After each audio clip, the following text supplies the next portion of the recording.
Life in Letters. The presenting sponsor of My Life in Letters is sprayplanet.com.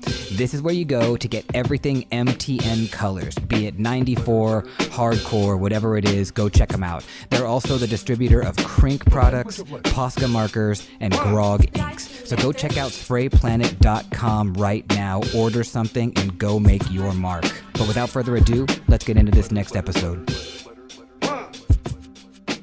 My Life in Letters. Let's do it. I don't have a good intro. It's fucked up. I need to get better intro. We're gonna get a better intro. I got to figure it out. And actually, so right now on the phone, sitting in his truck, California.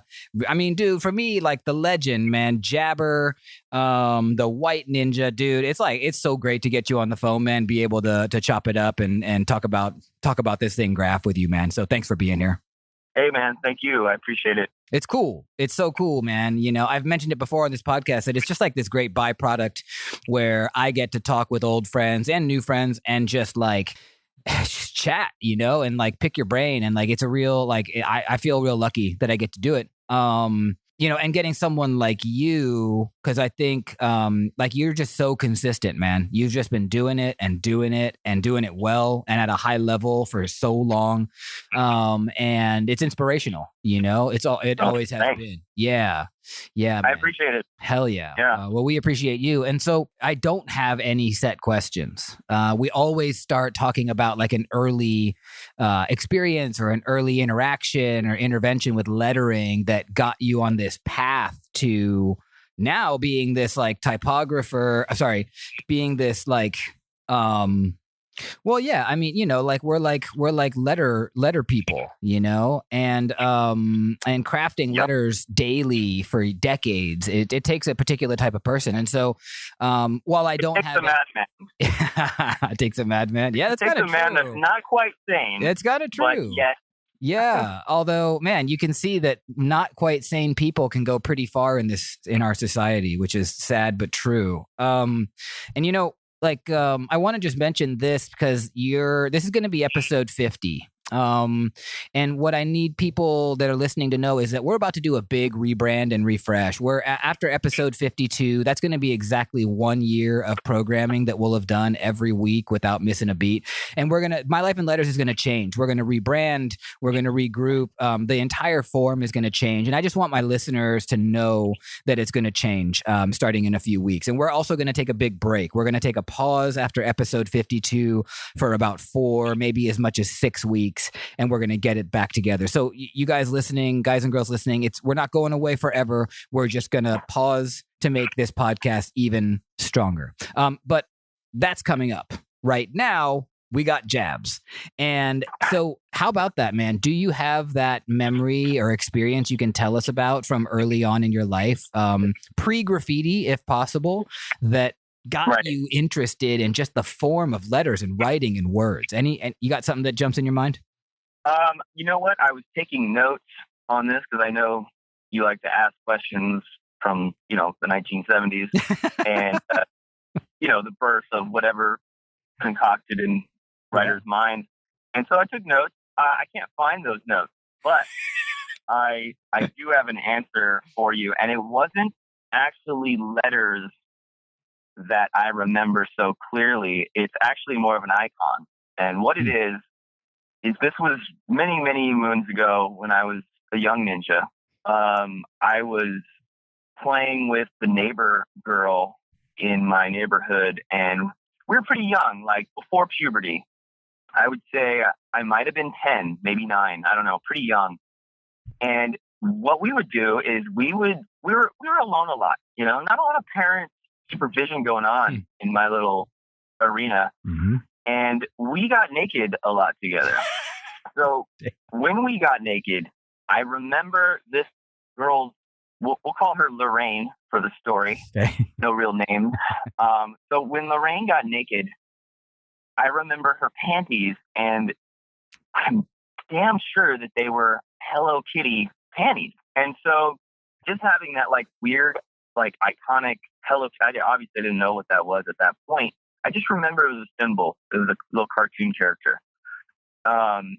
And, what better way to remember something than on some panties of a young girl? Now, it never worked out for us because she really wanted to have sex and I didn't. Whoa. Because, really? At 9 or 10, she was talking about that?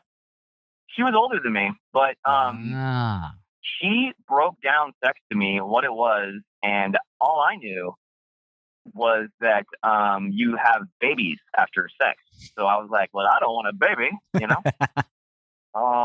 That's the only thing that That's wild. that I could remember. So it was the Hello Kitty lettering and the figure on the panties that's just like seared on your brain. I just remember the kitty. I don't know if it had the lettering. I don't know if I was lettered up yet. You know what I mean? Like, yeah. I feel like lettering, and especially my lettering, came a lot from music bands when I was a kid. Like who? Like punk bands, more specifically, like Operation Ivy, and the Robert Williams painting, like from Appetite for Destruction. From Guns N' Roses shit. Yeah. But a lot of punk bands, because they're all black and white, mostly like Misfits and Black Flag, and just black, red, and white, and sharp letters. Nice. Those ones I think stuck out to me. I'm just curious what you thought about that music as a kid. Like, what was it that you think gravitated you towards that style of music versus just punk music? Yeah. Ironically, I still like punk music to this day. Sure.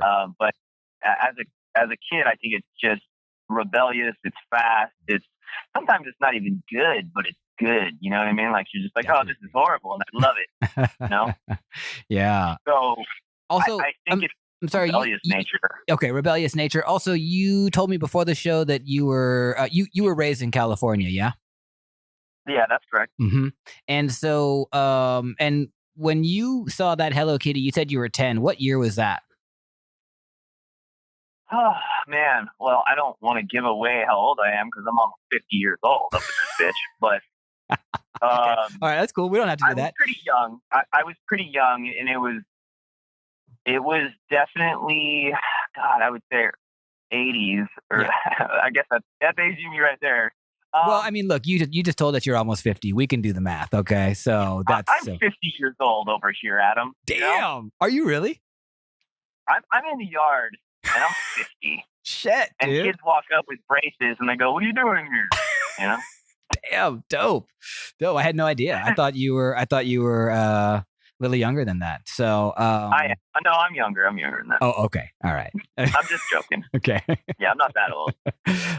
Yeah, I thought you were like the same age as me, and I'm proud to say that I'm 41. And I'll tell you what, dude. I'll tell you why I'm proud to say I'm 41 because I'm fucking 41 and I'm alive, dude. You know what I mean? Like, how many fucking dead homies do we have, dude? It's like it's absolutely it's fucking devastating sometimes, dude. And so when I have a friend that hits 40 and they're all bummed, I'm like, dude, fuck you. I'm so fucking glad you're 40 and you're still here and I can give you a pound. So, that actually happened the other day. We were painting a big, awesome group wall the other day. A bunch of friends were in town in New York, and I was like, "Yo, we're taking a classic group photo," and everybody was kind of like, I don't know. And there was one like particularly famous old school writer with us who was like, "Nah, I don't do group photos. I don't do them." And I was like, "Homie, our fucking people are dying all around us. If I don't get a group photo with you right now, I'll be bent. I'll be bent out of shape." And it's like, man, hug your homies, dude. Take pictures with your homies. Like that shit is real. Sorry, that's a little rant that I just had to get out. I agree with that one. Oh, dude, it's just fucking exhausting. Okay, so punk rock and California, and you were in the Bay Area. We don't have to get too specific about where you grew up if you don't want. But that was like there was a lot of great music happening. I mean, it wasn't coming from the Bay Area entirely, but we were getting it all. I mean, I was right there at the same time. And so, although I will say that like hip hop kind of steered me away from some of the bands that you had mentioned. And I think it's because I was kind of rebellious and angry as well. And I felt like hip hop was like a new, awesome rebellion. It was also like black people at first. And that was exotic to me growing up in, Silicon Valley. So what I'm interested in is like how that punk music maybe brought you towards some early graffiti. You mentioned before the podcast that around 91 you can attribute to at least starting to like truly deface things. You said it wasn't necessarily graffiti. Right. I wasn't a writer. Right.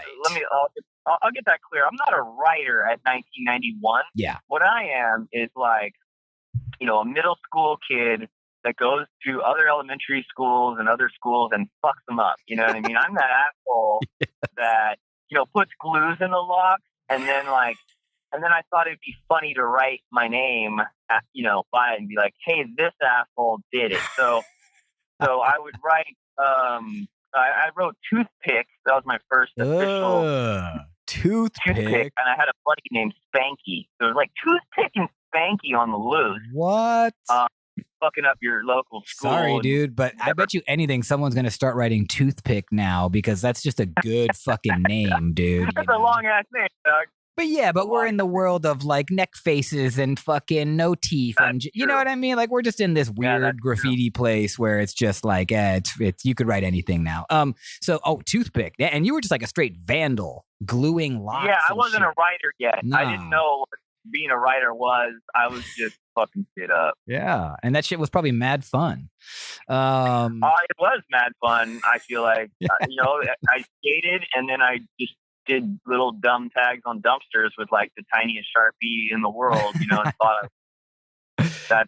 And so what's interesting is that like in 91, like all around you where you were living, south and north of you, there were graph scenes. And I mean, and there was a scene where you were as well. Were you noticing like quote unquote, like graffiti, like New York style graffiti before 91 where you were?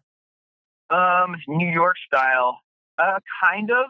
Back then it was kind of like, I started noticing quickly after 91, probably 92, 93, I was painting with spray paint. Okay. And attempting it. But I don't know about New York. I would say more influenced. I mean, yeah, I guess it is New York, but it's like funk letters that are, I don't know if you recall, but like just big straight letters with like no dimension, just a real thick outline. Definitely. I noticed that. Yeah. And I do call that New York style compared to, let's just say, skateboard graffiti or punk graffiti, which some people refer to as like stoner. Actually, our mutual friend Sloke, shout out to the homie, friend of the pod. Yeah. Sloke talked about stoner graffiti, which everybody has a different term, but there was so much of that just came with hardcore and punk and skate culture. There was a lot of that because I grew up skating, and so I saw a lot of that, and we did call it the stoners, the guys that would write Metallica in the bathroom. Yeah, pot leaves and stuff. Yeah, totally. Oh, I saw that. And then there was a lot of skateboard graffiti too that was slightly different, but yet the same in the same, factor. Mm-hmm. Yeah. And that was another, I was going to mention that, there was a huge influence from Jim Phillips, which is an old illustrator that did all Santa Cruz boards. Yeah. And even his son paints, and he paints like the same style. But back then, Jim Phillips was like a god. You know what I mean? We used to look at that guy's drawings, and he had good lettering too. He had lettering and characters and all that stuff. He started way before 90s. He was doing it in the 70s. Yeah, exactly. It was Phillips. Did Phillips do the screaming hand? I think that was his design. Yeah, exactly. That dude that's what he got most famous for. Yeah, but he did so much. And actually, like he would be an incredible guest on this show just because, like, I think that Santa Cruz and a handful of other companies, they actually help spread that New York style, which then some people started to call kind of an LA style, but they spread that graffiti style really worldwide because of the products that they were making. It was unintentional. They were just grabbing onto something that was really fresh and really kind of anti-establishment and integrating it into their design work. And I mean, I have so many guests that have said, oh yeah, the first like graph that I saw came through a Thrasher magazine or came on the back of a deck. It's like really interesting, man. Right. And I don't think that skate culture gets enough credit for their sort of promotion of graffiti and how they spread it. Because I mean, I've talked to people all over the world now that have said the same thing, and it's really interesting. So Jim Phillips or your son, if you're listening, come on the pod. So yeah, yeah, you'd be a great guest. hell yeah. Okay, so skate culture added to that, but you didn't do, or was Toothpick kind of your stoner punk skate graph? I feel like it was. Yeah. That was my asshole name. I mean, it's very similar to like drawing dicks on things. You know what I mean? Like exactly. that was my version of drawing dicks back then. Yeah. Have you seen I was American? that guy. Have you seen American Vandal? No, but Oh, God Jesus. damn it, Oh, I've done. Jesus, dude. You know what's funny is I've done mockumentaries and I've painted penises for like a long time, and these guys just put them together, Dude. and now they're just crushing. And I'm like, what? they killed it, bro. They killed it. You have to I haven't watch seen it. it, but I'll watch it. It's fucking hilarious. Who did the dicks? That's what I want to know. Okay, so That's just on my queue. yeah, it's a good one. Put it at the top. So okay, but 91, Toothpick and Spanky. And I'm presuming because I was a similar kid, gluing locks and just fucking shit up. This was like, I'm guessing you didn't plot this out for very long. It was just kind of, you were impulsive. You're like, yo, today we go to Fremont High School and we just fuck up all the lockers. Like it was kind of like that, I'm guessing. Yeah, it was similar to that. It was just, the results from boredom, in the small town that I was in. Exactly. And yeah, just wanted to cause trouble, man. Mm-hmm. And then you said that by about 92 or 93, you were spray painting. Can you talk about a little bit of that kind of progression from Sharpie tags on dumpsters to your first can of spray paint, which I feel like once you have spray paint integrated, that tells me that you're starting to plot out what you're doing, because you have to get the paint. You have to then think about a place you can spray, and then you go do it. So can you talk a little bit about that progression? Yeah, sure. So I was at a skateboard demo, and we were watching people paint, and they were using spray paint. I had very, very small amount of spray paint experience. But after I saw this demo, it was at a Bill's Wheels demo in Watsonville, California. And after I saw this demo, I was like, oh, well, I want to get spray paint and do what those guys are doing. Like, they were doing pieces. So I kind of just wanted to jump into pieces, like almost right away. And so I did get some spray paint. I don't know who I was with at first. I might have been alone. I might have been with Spanky. I'm not sure. Do you remember what kind of paint it was?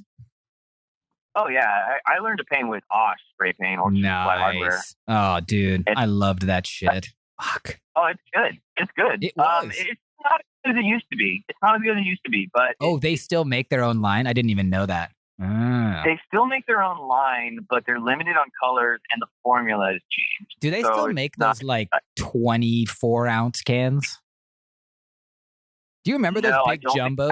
Yeah, of course. I think it was so ill, dude, that Orchard Supply Hardware made these big jumbo cans. Like, they were doing it before anybody. I loved those cans. Those shits went so far. You know what's funny is I remember getting those and just thinking, it was like, so Orchard Supply Hardware was like $1.25 a can when I started. Yeah. And then the big cans were like $3 or something like that a can. And I remember getting those and like my hand being like kind of small compared to it was awkward. It was awkward. I mean, maybe that's why they don't make them anymore, because it's kind of an awkward size, I don't think they make them because I don't think they've made enough money in that arena of Orchard Supply Hardware of their products. I didn't even know they still make it. That's amazing to know. That's like my first racking missions was the Orchard Supply off El Camino in Sunnyvale. We would go in there and just like shove that shit down our pants. It was fucking great. Okay, so you came up on Osh paint. That was your first paint, which by the way had a pretty decent stock cap, as I recall. Yeah, so I was using stock caps when I first started, and I was like pretending that I knew what I was doing, and I really did not know what I was doing. Yeah. I would do tagging. I remember doing some stupid shit with Spanky. We actually did these school buses at a continuation school, and we got away with it. I was writing something else at the time. This is actually past toothpick era. Okay. It's like when I surpassed my toothpickism and I went to some other word I wrote. I'm not really going to mention what it is, but it's just some generic word, I guess. Okay. All right. And I kept with that for a little while. And then anyway, we did these buses, and everything was all good. And then we left, and then we did some stupid shit. We went to the store and kicked it, and just kind of like mall ratted out. You know what I mean? Just kind of like hung out. And then sooner or later, somebody stole a truck or something in the area, and then the cops came and then thought we did it. And so then they found all this spray paint on us, and then I basically got in trouble for that, but not in trouble for any spray paint stuff. They just thought we stole the truck, and there was a tag on the truck, and they thought we did the tag on the truck, which is retarded. But that's what happened. Also, were you just tagging those buses, or did you try to do pieces? I tried. Yeah, I tried to jump right into piecing. Yeah, I wanted to ask you about that Bill's Wheels demo. Do you remember the guys that were piecing there, or what they said? Oh, of course. I will never forget the people. I don't think any writer forgets the people that influenced them in their first 1 or 2 years of writing. It's the most exciting time. It's the most innovative time for you as a developer for your letters or your skills or whatever you're going to paint. I agree. That's the time you remember who the fuck is important to you in life. Mm-hmm.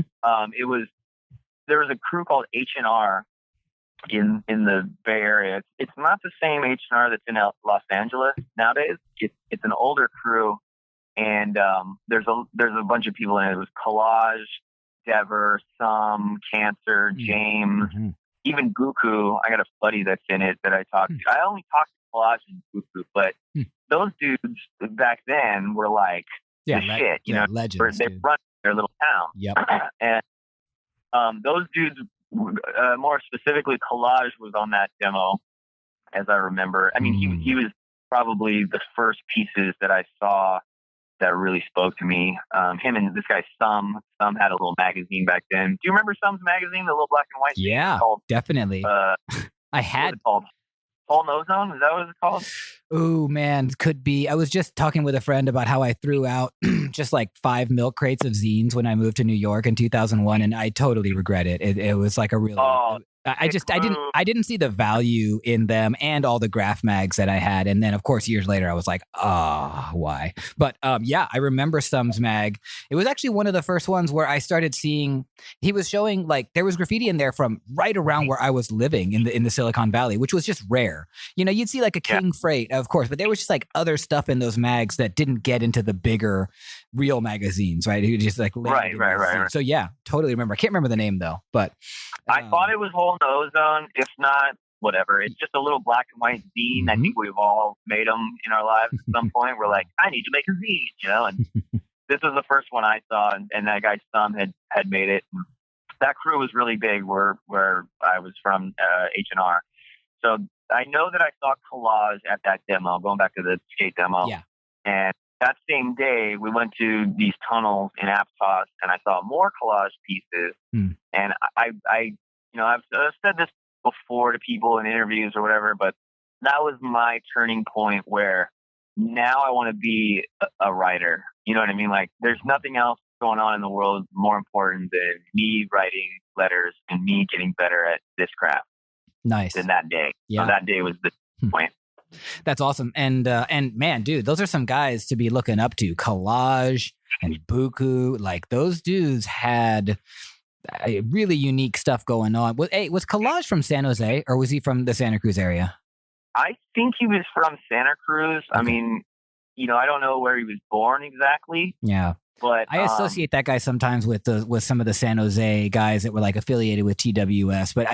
But yeah, okay, that makes sense that he's that he would be from Santa Cruz. Okay, and so then you go to those Aptos tunnels. I presume that's the Aptos tunnel, and you went at it right there, huh? Like first time, you just like tried to do it.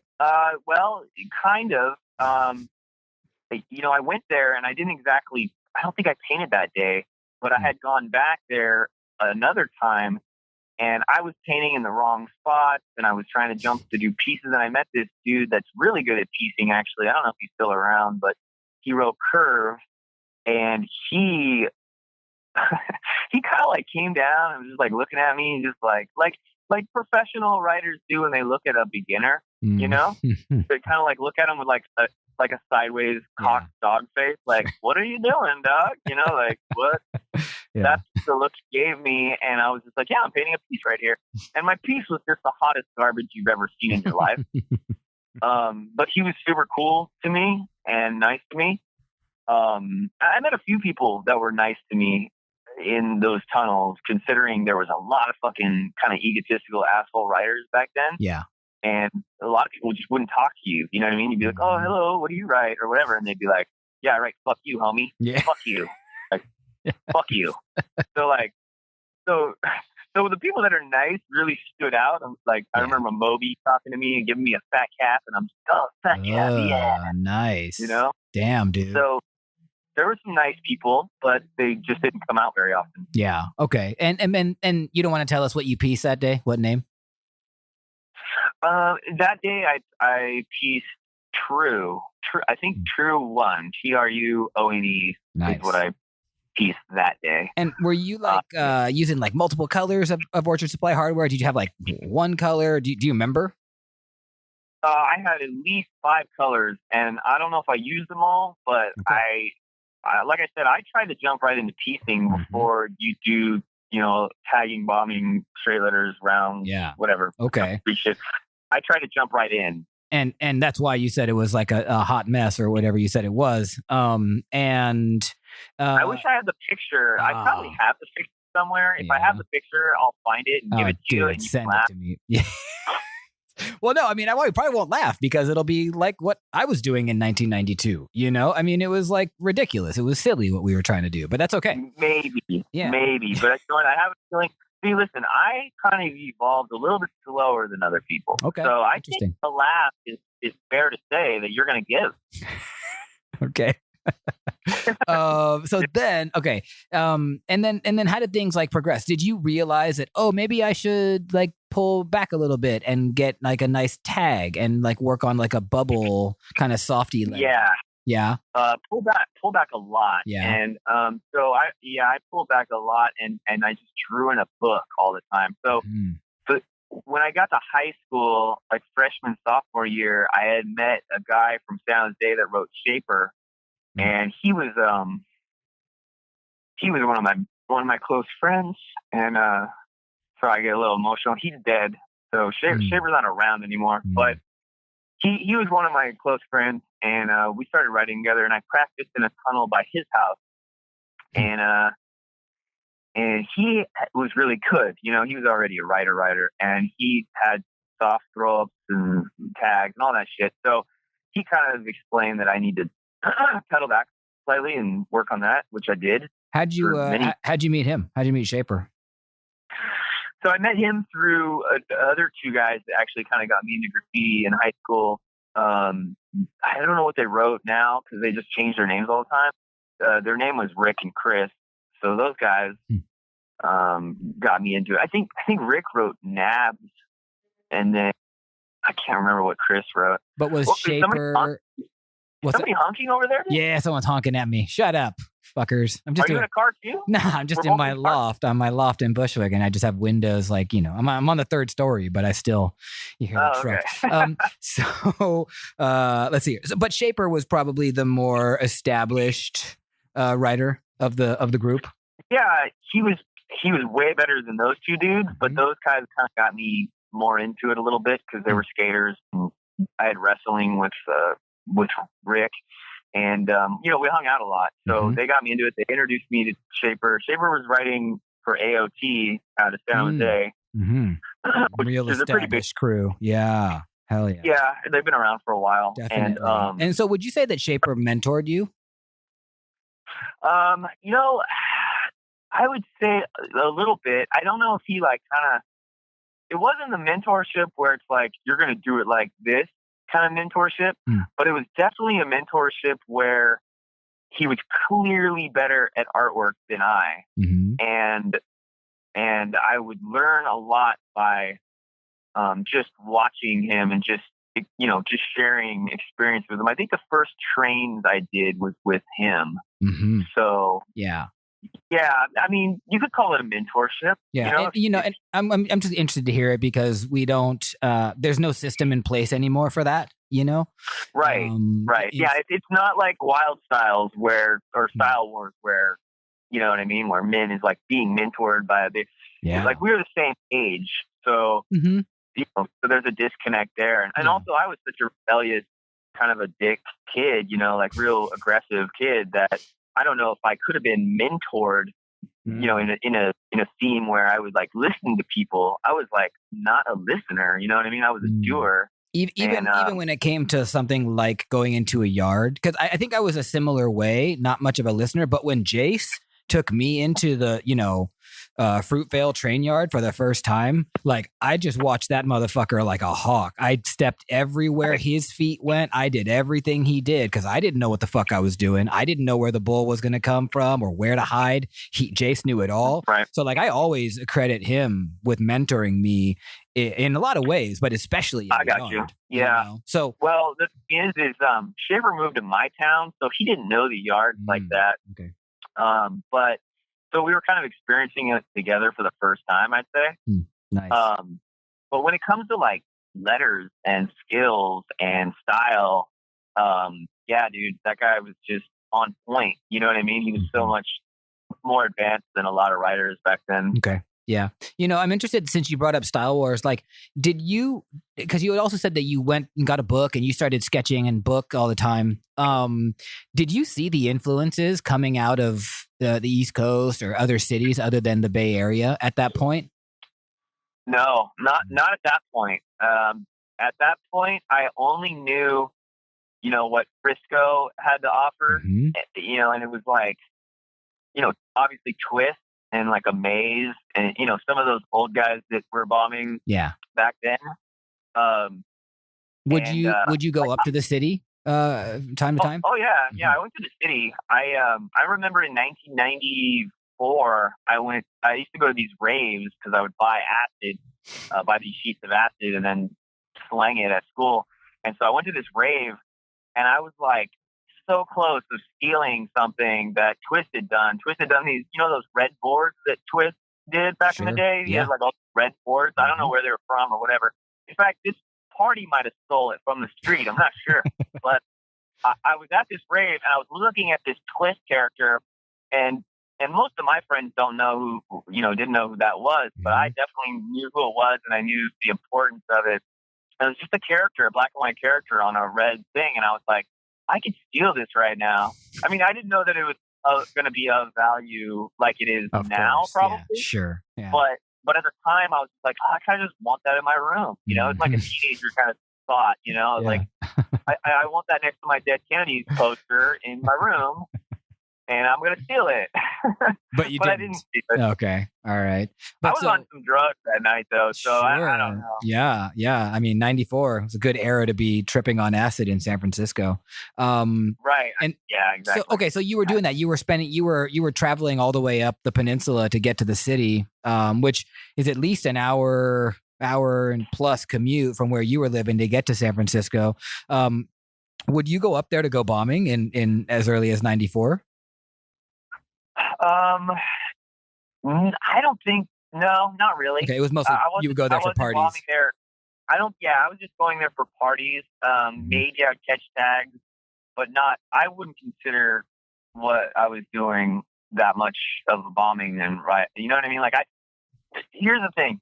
People, will say like, "Hey, I've been a writer since '91." Right. But that's not really realistic. You know what I mean? Like if you start living like almost every day, like, as a writer where you're like racking every day and you're fucking planning spots out, you're doing roller films, and you're painting, like everyday lifestyle, when other things take backseat to your fucking writing habit, that's when you can say, that's when I was a writer. Nice. You know what I mean? That's interesting. But if you're a writer and then you stop for like 10 years, well, you weren't a writer for those 10 years.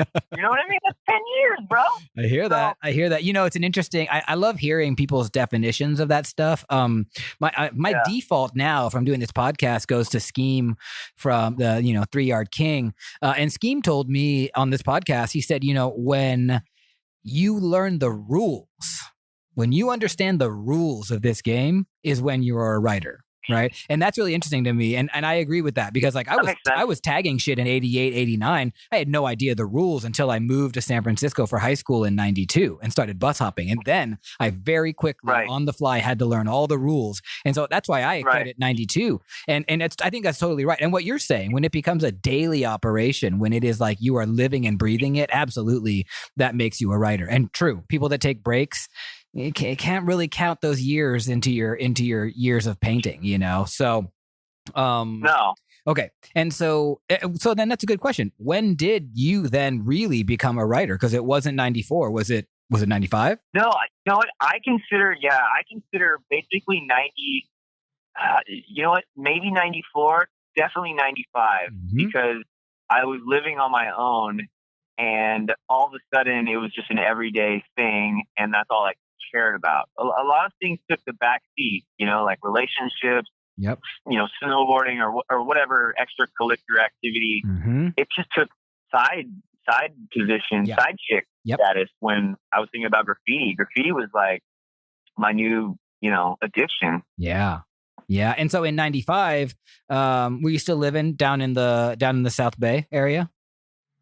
Yeah, I was living in NorCal, Santa Cruz area, and I lived there for, you know, I was growing up in that area, and I moved out of that area in 1997.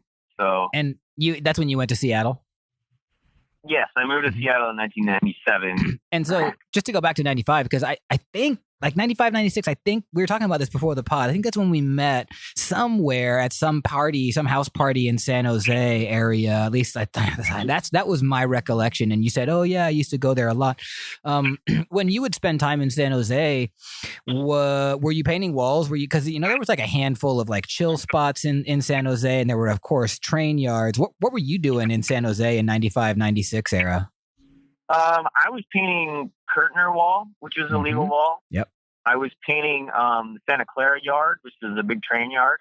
Yeah. It's not there anymore, so oh really? It really doesn't matter. Really? Yeah, it's not there. Interesting. I was painting this other yard. That's a good. I mean, mostly yards, mostly train yards and freeway spots. I linked up with Vex and Smog in 96, I believe, and did a lot of stuff in San Jose, but Puzzle as well. Puzzle and Cass. Yeah. Those guys I had met I think I'd met them in 95 because I was still going to high school and stuff. And such great names, dude, in my life. Those names, Vex, Smog, Puzzle. Just like, oh shit, dude, I just fucking idolized some of those guys, you know? How did you meet them actually? How did you come across Vex? You know, I met Vex, a pretty funny story. We're at the Cactus Club and I was in a crew called DTC and I was with, Acro. I think I was with Acro and Browse and we were at the Cactus Club. I think we were watching Saphir or some rapper thing. And I saw Vex. I knew he was a writer. I think I met Decal and Vex the same night and I knew he was a writer, whatever. What we couldn't hear in there was super fucking loud.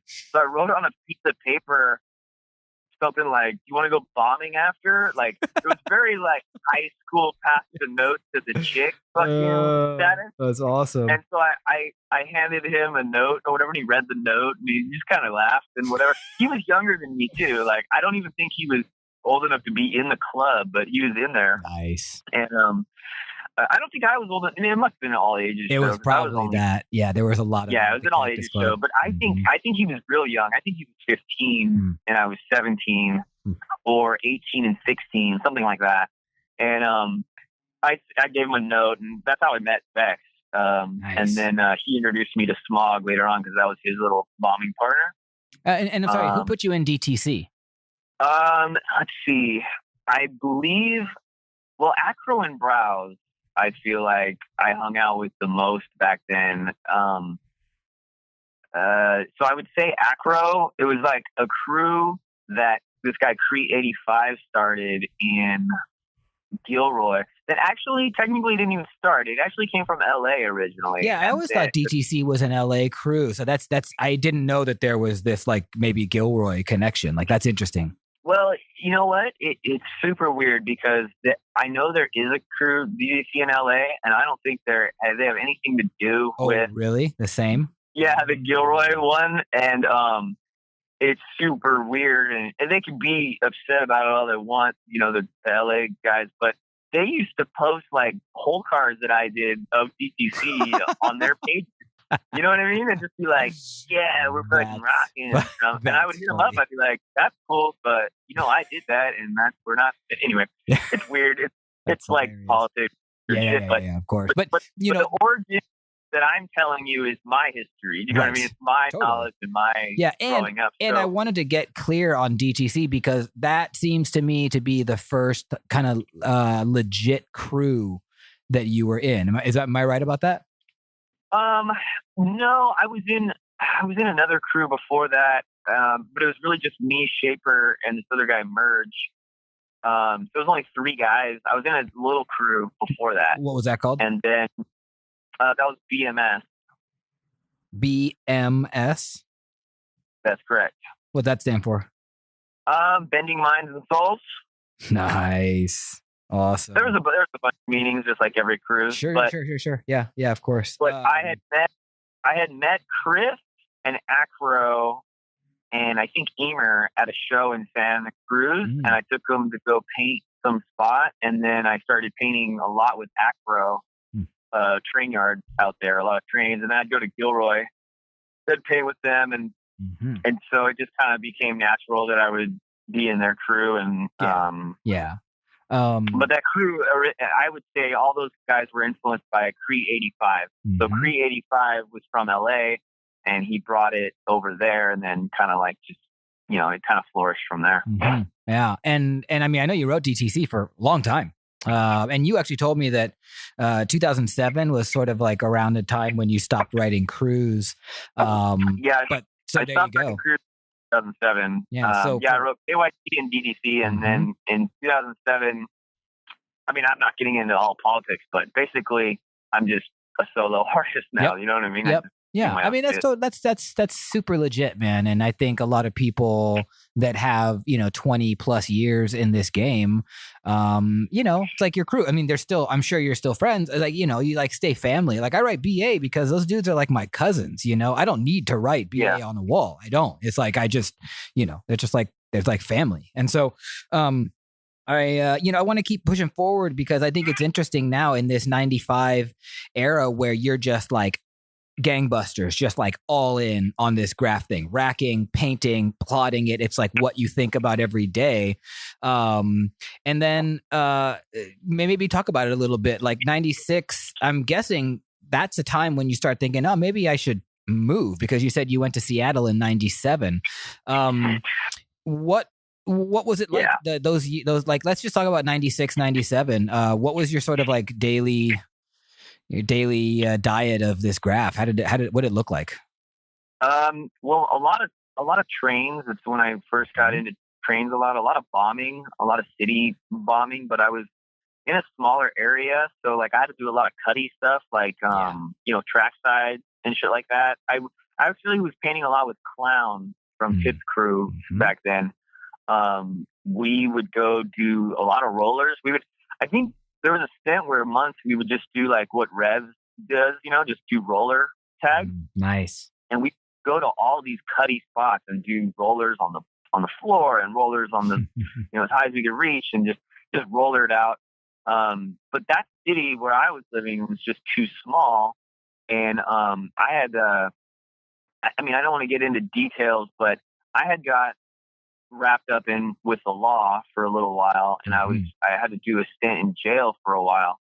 And so when I did this stint in jail, I got out, and the girlfriend I had for many years, my kind of like my high school sweetheart, she broke up with me. So damn, which is fair. I mean, high risk, not a very not a very good bet. You know what I'm saying? Yeah. I don't really blame her, because I was kind of doing crazy shit, on a different mindset. So she broke up with me, and I took it pretty hard, and I was just in a horrible place, and I had to get out of the area. I just had to get out, because Police were watching me. They were keeping tabs on me and shit. They'd come look at me in my fucking college classes and stuff like that and talk to me if I had any pins on me, just whack shit like that. So I was like, you know what? Fuck these fools. I'm going to bounce for a while. And Vex told me that he was going to go up to Seattle for a while. And I just kind of invited myself. Sorry, Vex. I just kind of said, hey, bro, I'm going to go with you. And it's cool. So I went up to Seattle and ended up living with him and Puzzle for a while. And that was 97. So to go back to your question, 95, 96, I was painting a lot, but I was also going through a bunch of shit, in my personal life. And I wasn't very happy. I was an unhappy person. Sure. I can identify with that. And now I just can't stop but think about 97 Seattle, because there was like just a really fun scene happening in 97 in Seattle. Like it was fucking booming. Right. And I'm curious. I loved it. So what were your impressions when you first got to Seattle? What was it like for you? Brand new canvas, just a new place that I can flex out and do whatever I want to do. And didn't it also feel like, I don't know, man, I went up there in 98.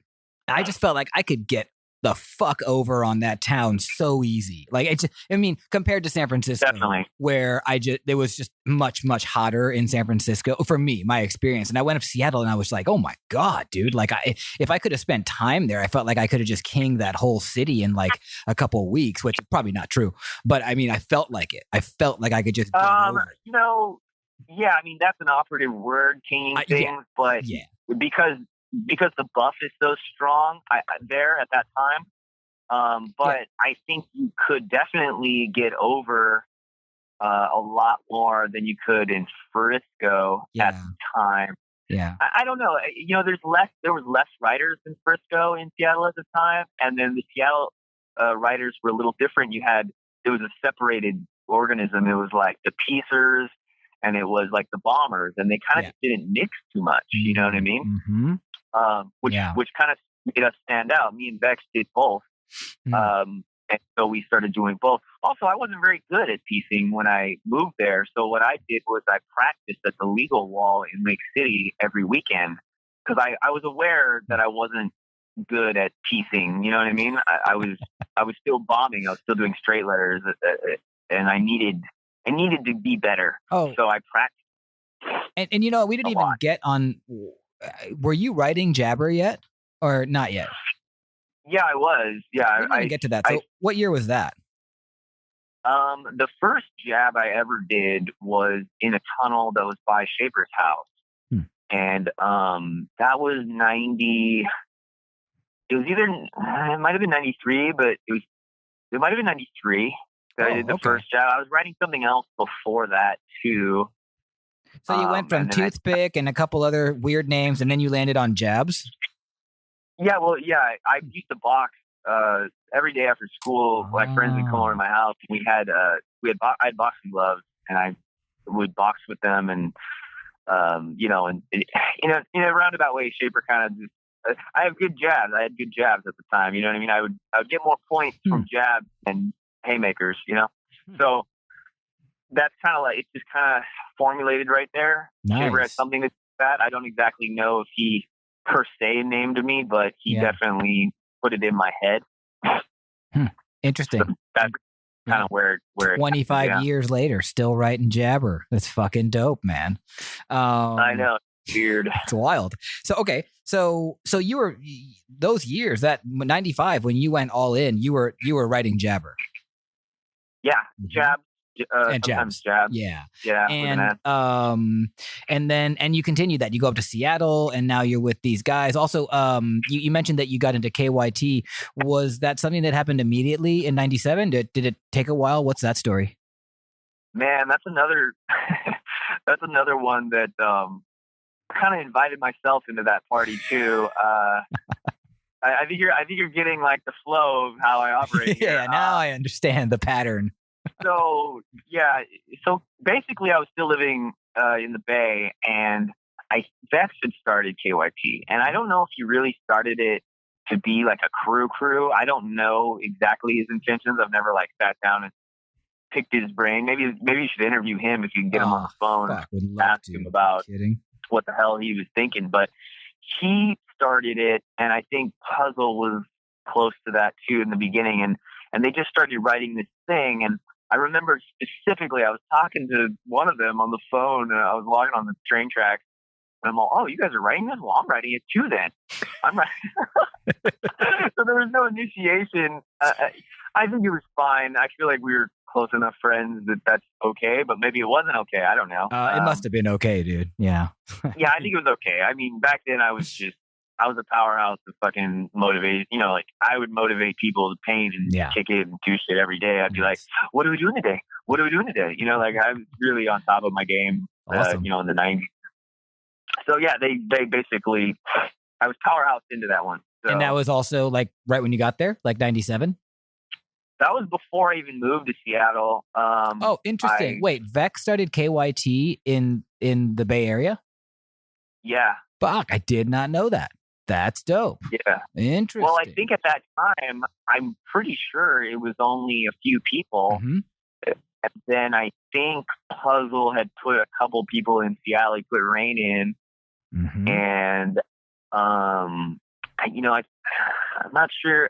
Attic was in jail at that time, so I don't think he was doing much writing. But I think, I'm just trying to think of Seattle writers that wrote it. And O's. Rain was one of the first, and then of course O's. Yeah. O's and Rain, I think, were the two. And then I think, I don't know when the girl that writes Eskimo, she wrote Moz before that. I can't remember. I can't remember what year she started writing it, but she was one of the first people to write it too. At one point, it was in a long time. Yeah, she's still around. She's doing stuff. Nice. Still paints?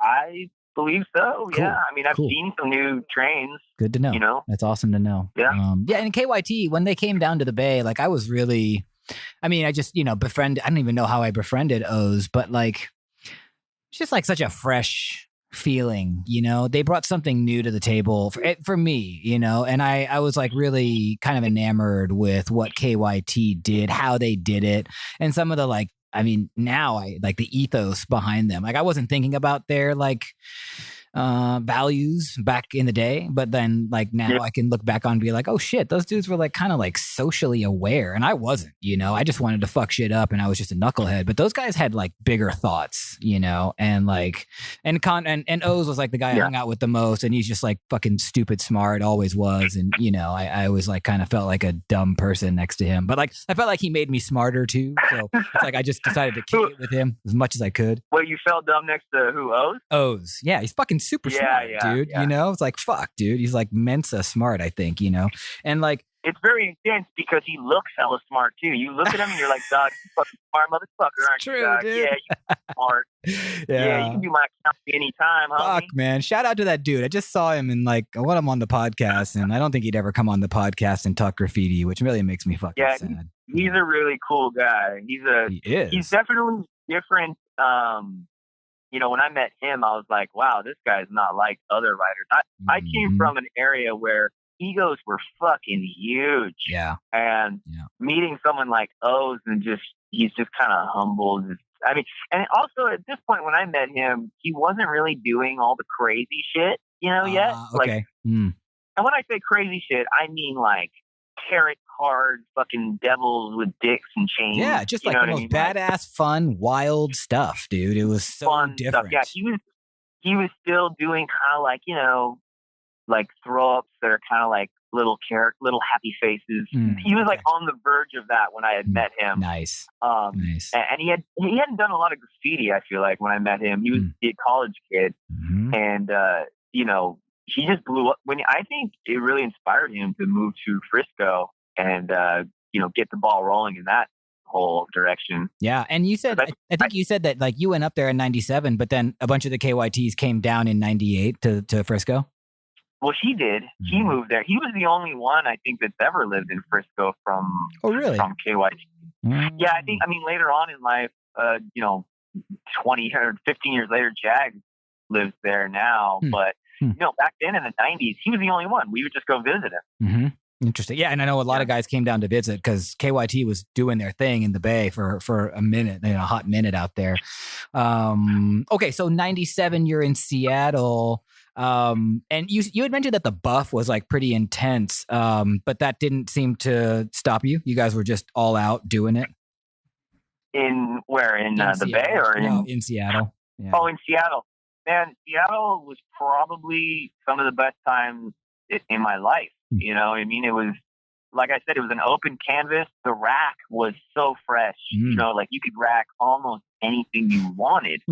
And that really helped out. I was still very angry at that time because of my whole, woman problems in life. Okay. I think we've all been there, though, at some point. We've had some women problems. For sure. I mean, most writers too. If you're like a dedicated writer, you're like kind of blowing off all the normal things that should take your attention. So of course, like your personal relationships with like non-writers just gets like totally trashed, Yeah, but that really reflected in what kind of spots that I did and how I did it, how aggressive I was interesting. painting. So you were doing dangerous shit because you were just like, fuck the world. Oh yeah, we were, on train truss bridges and I was doing a lot of stuff with Puzzle, and he kind of likes to do that hot boy shit from time to time. And I was just doing a lot of stuff and by myself. Like I paint a lot by myself as well back then. Yep. But yeah, it was just, I think the addiction was just really strong. Mm-hmm. Yeah. Yeah. And you're in a city that, I mean, I think they were a couple years behind the curve, like the city, like knowing we should probably cage all these markers. We should probably lock up this paint. Like that was kind of one of the things that I felt like you could get over so easily around that 97, 98 era. Cause they were just like a little bit behind at least what we were seeing in SF, And so, they were definitely behind. Yeah. Which was great. It was a fucking field day for writers, So how did Seattle play out for you? How long were you there? I was there 3.5 years. Mm-hmm. So you stayed until 2000, and then 2000. Yeah, I was there till like 2001. Okay. And then I was in Portland for like a year.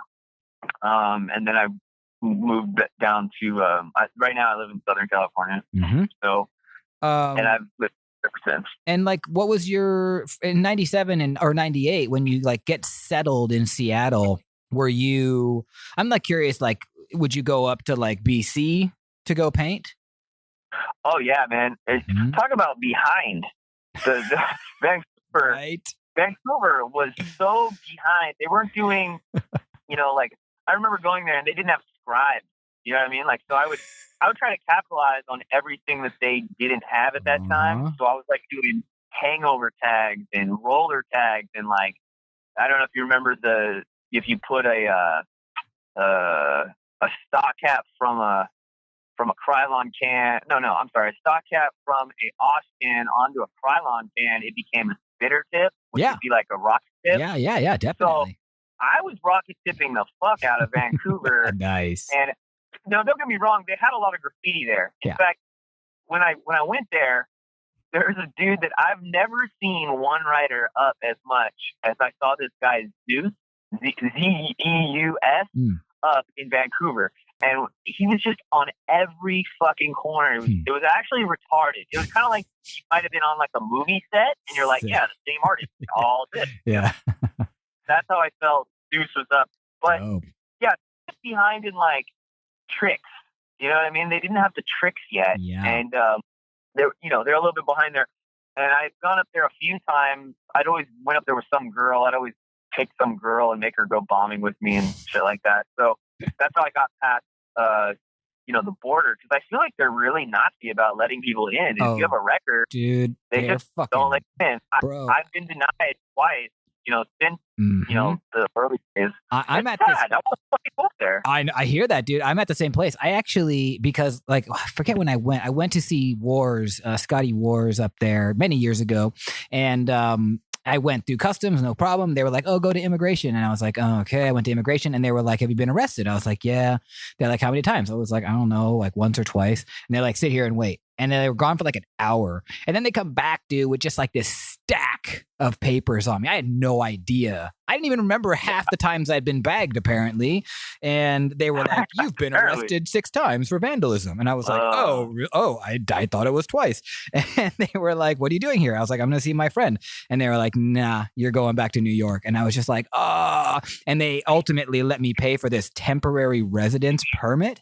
And those fucking assholes, for the next 15 years, that's what I still have to do to go to Canada. I have to apply for a temporary resident permit and pay like $500 just to get in. It's fucking unbelievable, dude. Yeah, they're fucking serious, bro. And I mean, I haven't tried to go there in years, mainly because of it. It's just like, fuck. Like I want to go to Montreal right now, but it's like, it's just like so much work. So anyway, take it easy. Mark my words.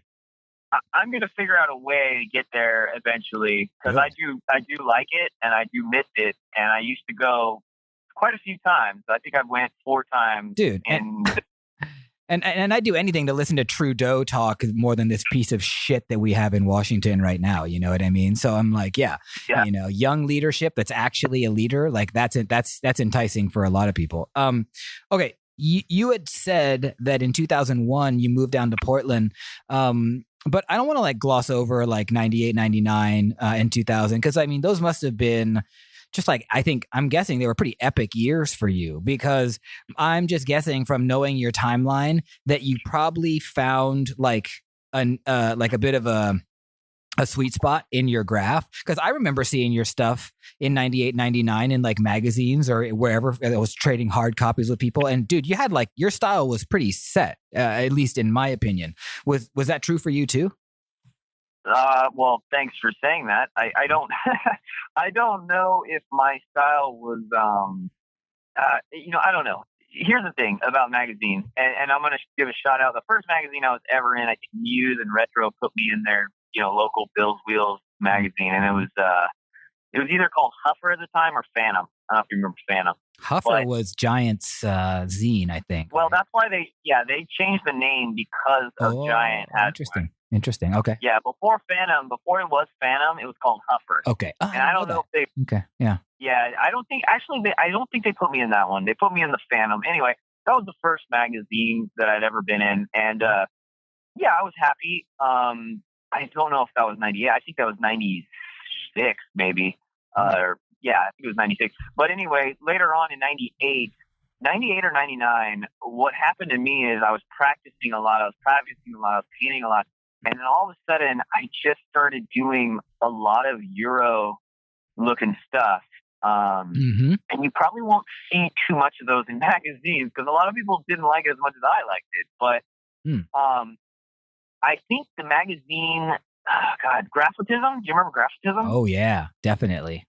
Graffitism was a huge influence on me as far as, hey, maybe I don't have to do all my dimensions the same way, a certain way. Yeah. Yeah, and so when I started doing negative space stuff and just focused on letters, I feel like for me personally, that was the best revelation because I was doing a lot of Gothic shit. I was doing a lot of like Lex kind of influence. I remember, I don't know if you remember Lex from Lord's Group. That dude was so sick. Yeah, I really remember Lex.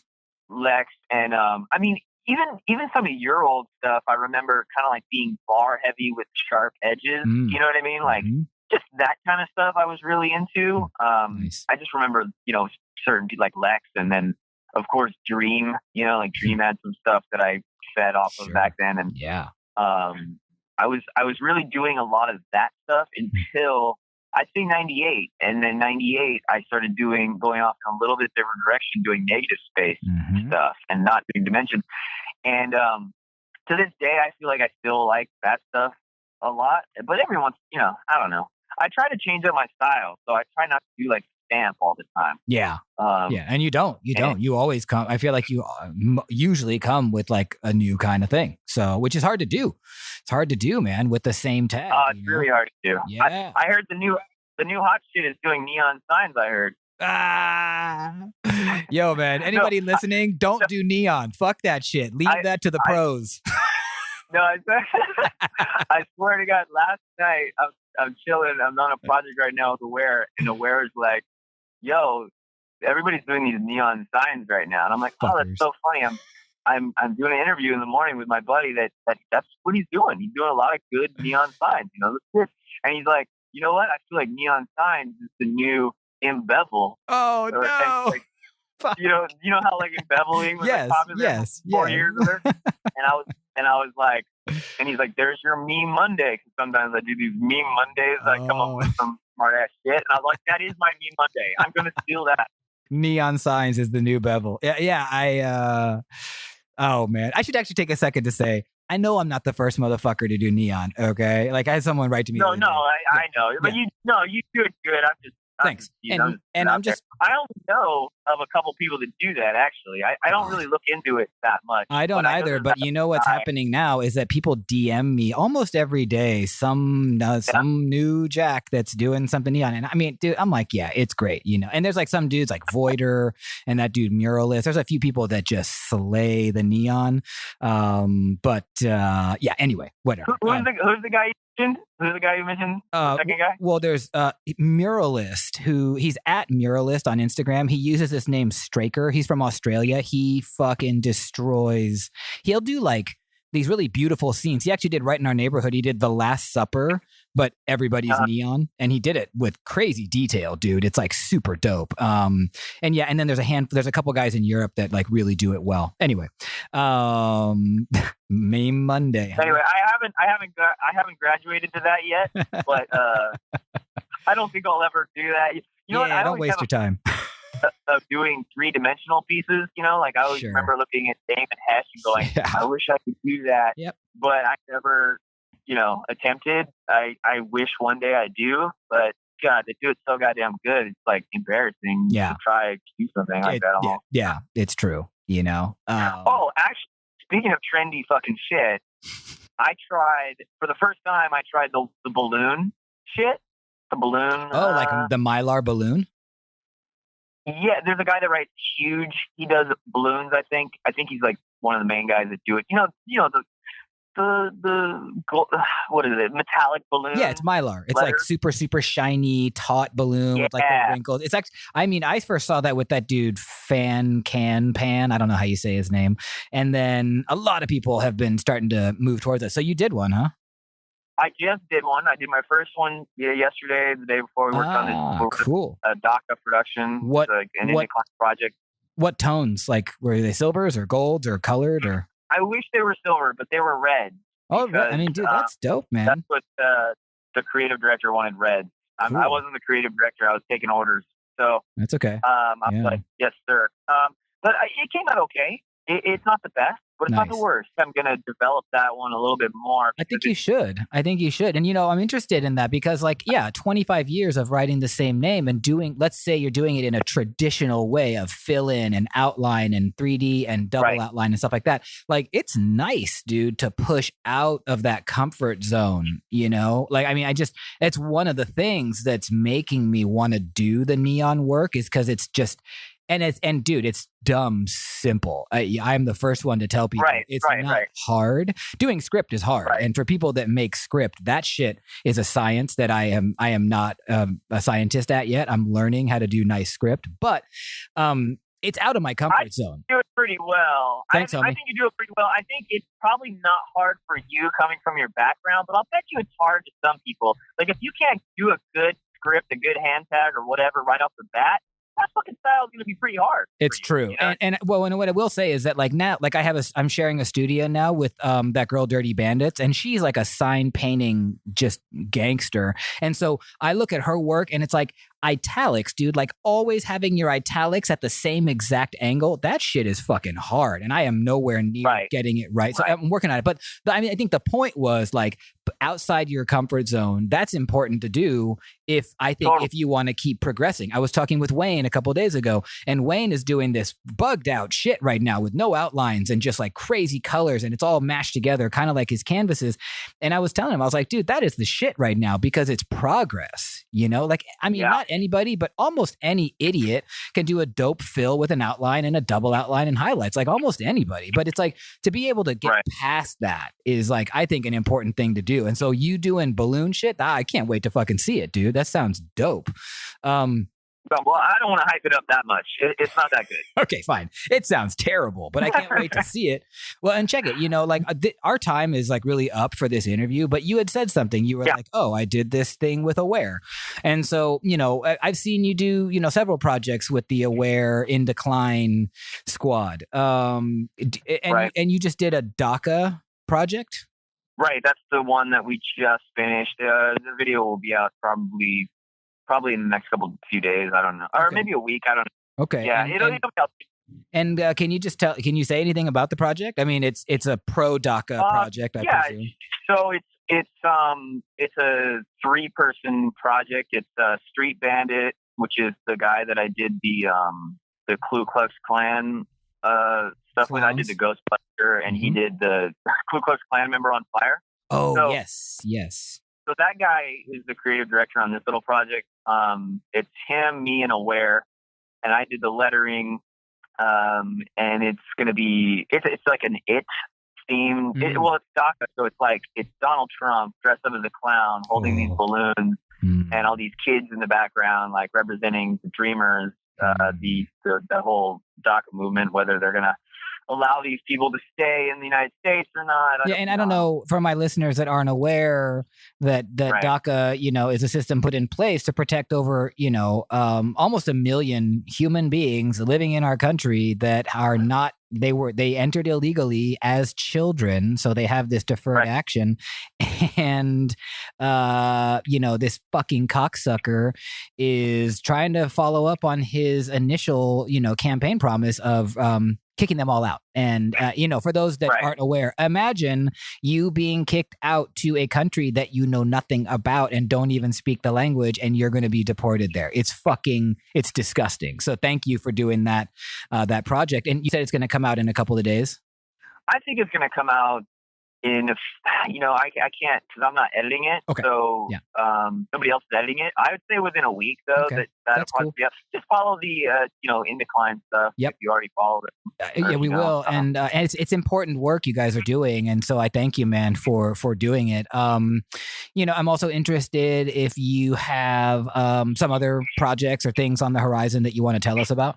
Yes, and here's the time for my shameless promotion, because we got to do it. I need to get this out. I am working on a TV series, and I need people's eyes on it. It just released on Amazon. It's called The Heat of the Beat, and it is a comedy cop show. It's very similar to like Lethal Weapon meets It's Always Sunny in Philadelphia, something along those lines. Nice. Okay. You can check it out on the site. It's theheatofthebeat.com. Theheatofthebeat.com. The Heat of the Beat, yes. Also, don't be mistaken. It's not a porno. It's not a porno, I promise. But if you go to Amazon, you'll probably see it like just like you would on Netflix. Yeah, right there's a link. There's a link to Amazon. Watch on Amazon on the site. So I just tell people to look at the site, theheatofthebeat.com. Okay. And you can see there's a lot of graffiti in it too. So, nice. It's not a total loss if you don't want to watch a cop show. Cops aren't very hot right now, as you know. But well, they're all bastards. So what are we supposed to do? Yeah, they're all beating up people. Listen, I actually don't think, I know there's some good cops out there, but go ahead. But yeah, it's a dark comedy, and I want people to look at that. And if you want to see my graffiti stuff, because I primarily just put graffiti stuff on my Instagram.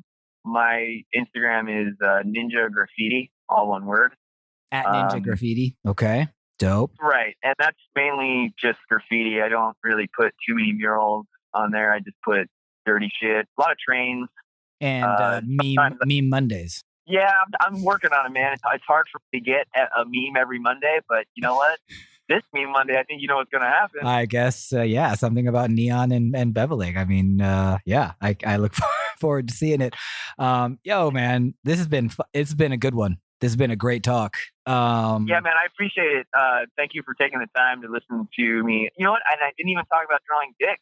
You didn't talk. Well, we talked a little bit about drawing dicks when I brought up American Vandal. So don't worry. I mean, I think people are well aware of your dick drawing prowess, dude. So I think good. So as long as people know about my dick, exactly, dude. Better. I don't think there's anyone listening who's not aware of your dicks. Oh Good. So You make me feel good. and we only got up to 2001, right? And so there's like this second life of your work. And so I hope that we can get you back on. Will you come back on and do a part 2 with us? Yeah, man. Fresh. Yeah, let me know when you're gonna rebrand the show, and I'll get you back on. And thank you for bringing that up again, because I do want to mention that one more time for people that just decided to scrub through this whole episode just to get to the end, which I don't think ever happens. But yeah, we will. Like I said at the top, we're going to be doing this refresh. So guys, when you don't see an episode coming out in November, all of November, when you don't see that, don't despair. We will be rebranding, and we will be coming right back to make things even better. Listen, homie, great talking to you, and I thank you so much, man. See you guys later. Cool. My Life in Letters is looking to grow and expand our team. If you think you're right to collaborate and partner with us, please drop us a line at either mylifeinletterspodcast@gmail.com or send us a direct message at our Instagram page at My Life in Letters Podcast. My Life in Letters is recorded live in Bushwick, Brooklyn, USA. Our sponsor is sprayplanet.com. Our producer is Christopher Piccioni. Our videographer is Jordan Miller for Way Up Creative. Our intern is Jessica McGarr. Our theme music is by Fonte. And my name is Adam Fujita. Thanks for listening. Have a great day. Peace. The language of letters.